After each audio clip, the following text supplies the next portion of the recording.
E o tema de hoje é sucessionismo batista. Talvez você ainda não tenha ouvido falar dessa expressão sucessionismo batista, mas essa é na verdade uma ideia que surge nos Estados Unidos por volta de 1850. Na verdade, um pouco antes essa ideia já está em voga em alguns livros, mas ela ganha corpo no sul dos Estados Unidos em 1850 com um homem chamado J.R. Graves. E o sucessionismo batista é a posição que defende que os batistas, numa linha ininterrupta de igrejas, estão desde a época de Cristo até o presente momento.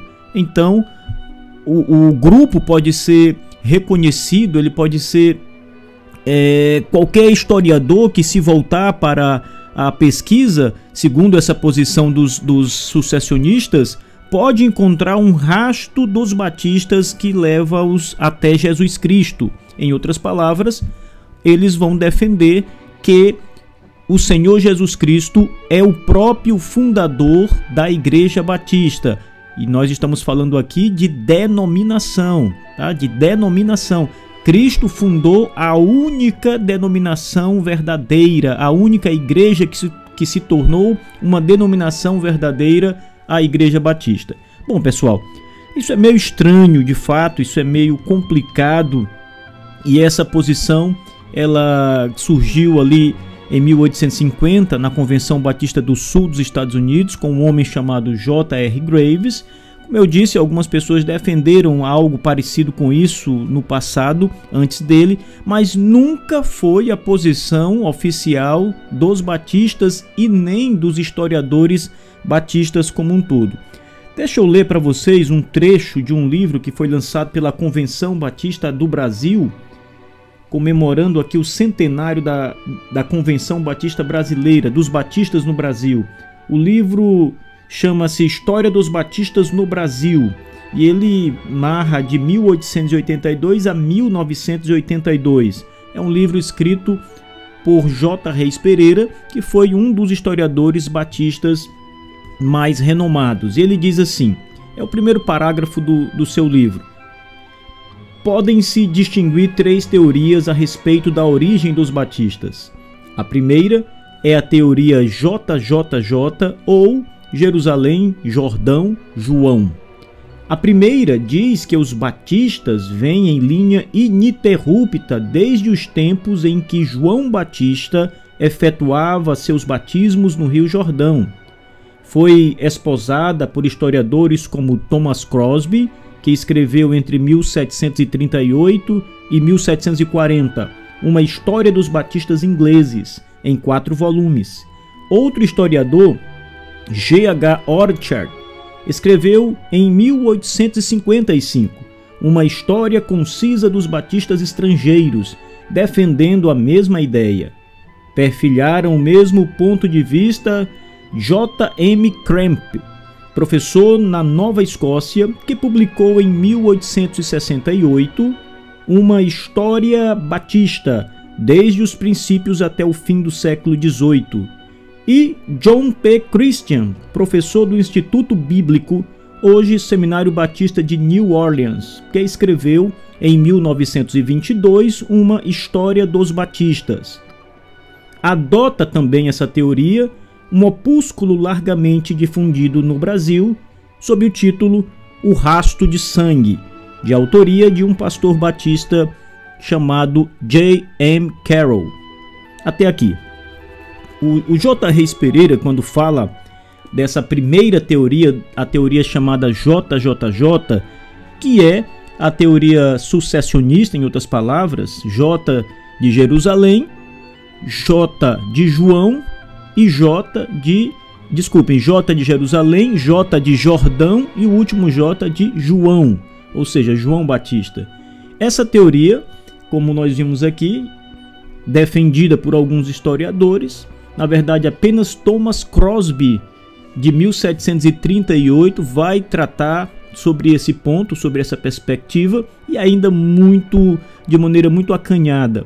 A teoria ela cria corpo, de fato, com um historiador chamado G.H. Orchard.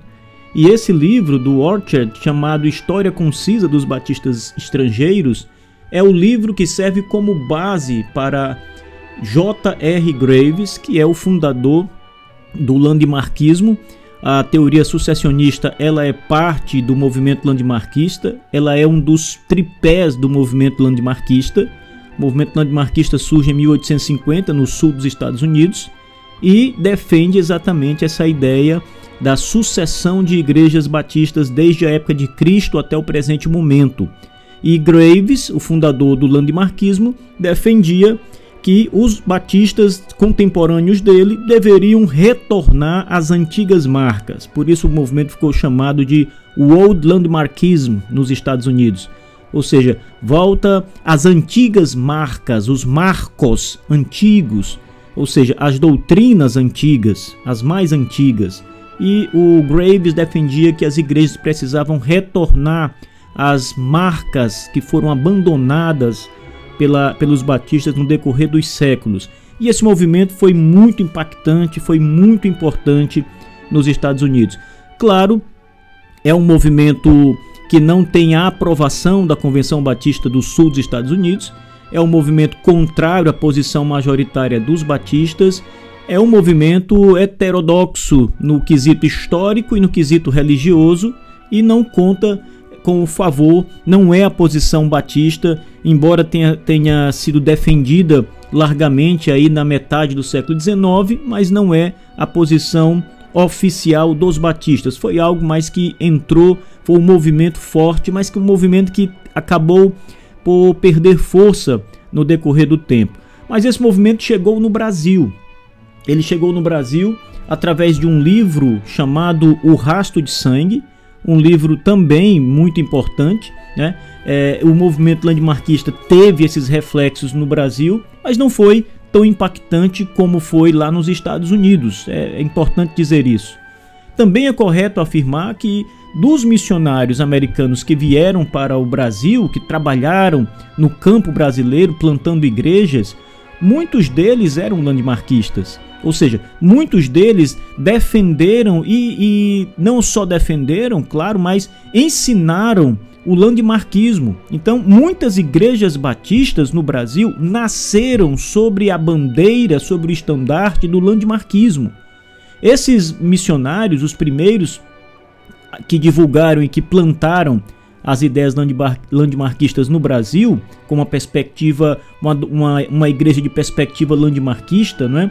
Embora não estivessem totalmente baseado no pensamento landmarquista, como o Graves lá nos Estados Unidos, contudo, muita coisa do landmarquismo foi ensinada nos primórdios dos batistas aqui no Brasil. Gente, isso é muito importante porque muita gente não compreende, às vezes, por que uma determinada igreja ensina uma prática até mesmo, principalmente, histórica, né? Ou seja, procura rastrear a sua história ensinando algo que, para o pessoal que estuda hoje, isso parece um absurdo. Mas é porque muitas práticas, muitos ensinamentos vêm no decorrer do tempo, das décadas, sendo apresentado dessa forma, numa perspectiva landmarquista da história. Então muita gente ensina isso. Eu aprendi história batista no começo, assim que eu conheci a Cristo e foi numa igreja batista. O primeiro manual que eu recebi para estudar, presente de um querido irmão, foi o livro O Rastro de Sangue. Eu tenho essa edição até hoje aqui comigo, de 1995. Então, essa era a posição que muitos batistas entendiam naquele momento como sendo a posição histórica, a verdadeira história dos batistas sendo contada no livro Rastro de Sangue. E lembrem, o livro Rastro de Sangue é um livro que trata do sucessionismo batista. É um livro que vai defender a visão de sucessão, essa visão do landmarquismo que ensina que os batistas surgem com João Batista no Jordão e existem numa linha inquebrável, ininterrupta até o presente momento, tá? Um missionário importante na história batista é o missionário William Bagby, ou Bagby, um dos mais importantes missionários no campo brasileiro, sem dúvida nenhuma. O William Bagby, ele vem do sul dos Estados Unidos, do Texas, foi aluno de um professor muito importante, um escritor muito importante naquele momento, chamado B.H. Carroll. Ele foi um influente líder entre os batistas do Texas. Também o B.H. Carroll também foi diretor do Southwestern Baptist Theological Seminary, e o William Bagby estudou neste seminário, foi aluno do B.H. Carroll e era irmão, note, B.H. Carroll era irmão de J.M. Carroll. J.M. Carroll é o autor do livro O Rastro de Sangue, o autor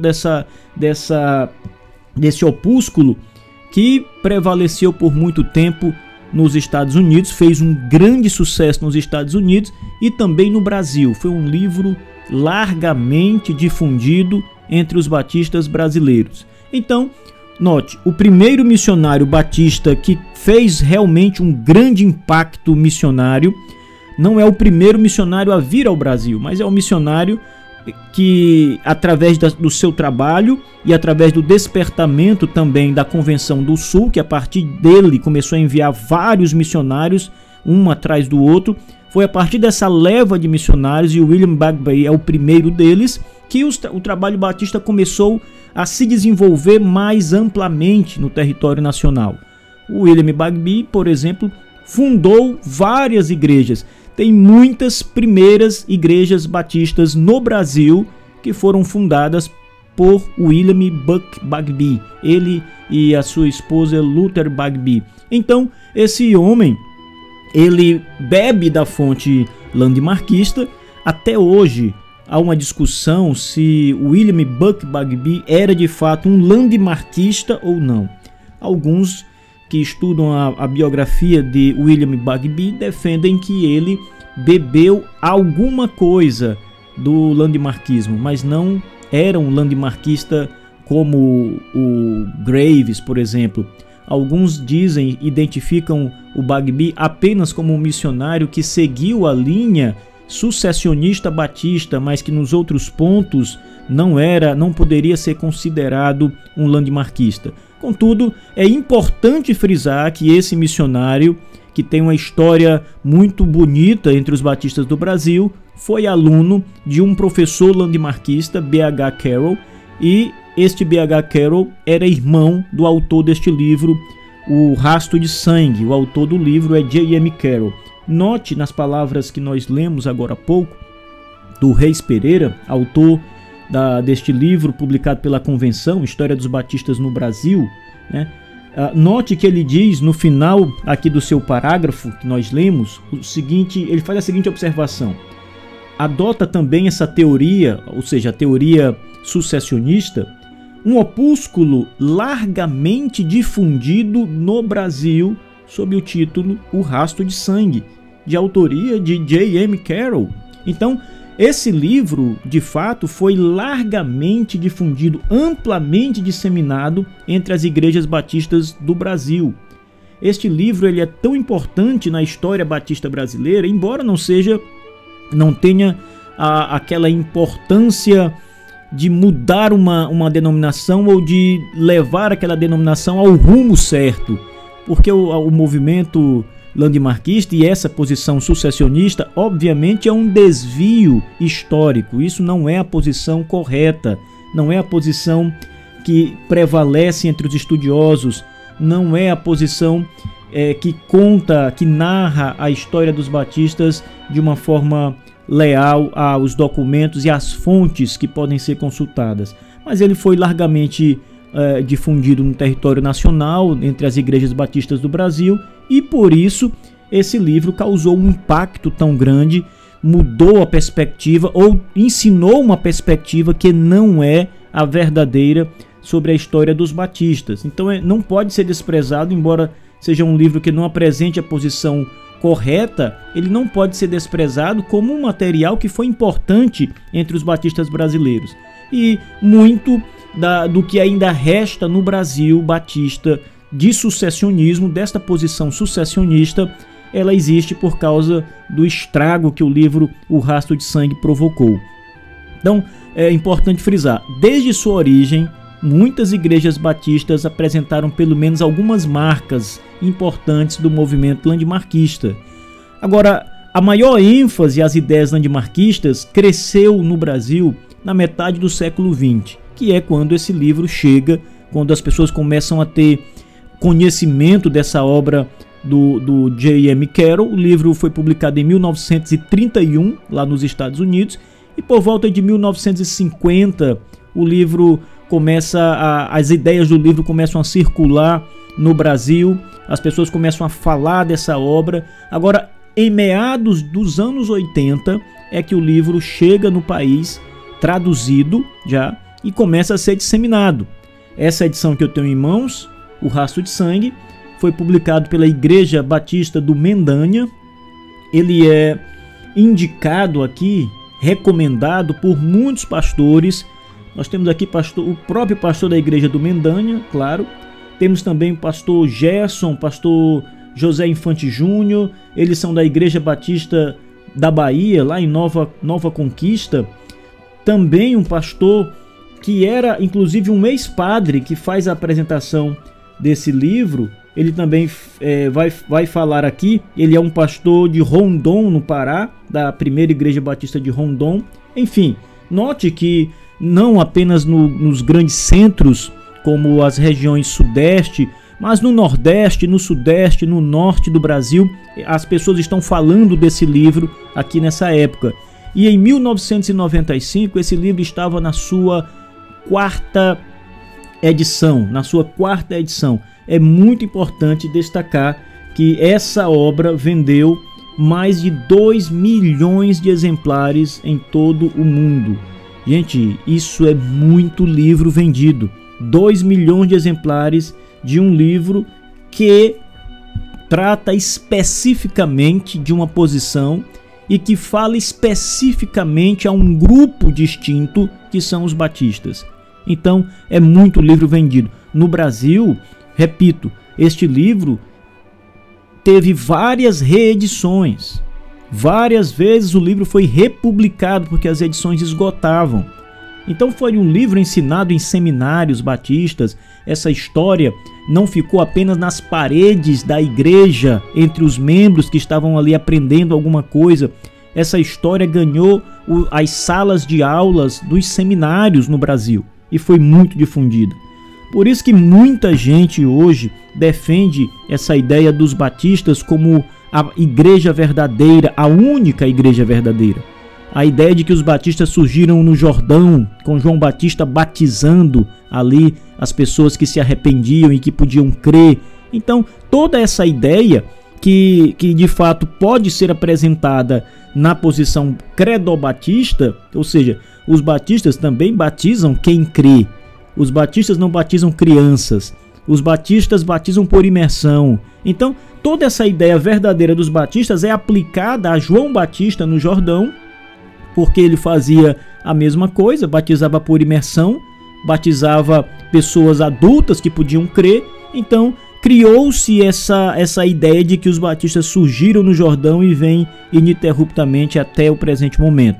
Essa cadeia ininterrupta apresentada no livro O Rastro de Sangue vai colocar nas fileiras dos batistas, como se fossem igrejas batistas, muitas seitas, muitas heresias defendidas por estas seitas como se fossem batistas. Claro que a posição não se sustenta historicamente, ninguém vai poder provar, não há documentação, não há como provar que esse povo eram igrejas batistas com outros nomes, como o J.M. Carroll vai dizer. Então é muito estranho, é muito esquisito essa posição, mas ela foi largamente difundida no Brasil. Já não vamos esquecer que essa posição ganhou terreno em solo nacional. Muita gente foi adepto desse movimento no Brasil, dessa teoria no Brasil, e até hoje muitas igrejas continuam defendendo a posição sucessionista landmarquista. Pessoal, vamos ficando por aqui. Nos encontramos na próxima semana com mais um podcast aqui do CHTB Marcos Paixão. Fiquem com Deus.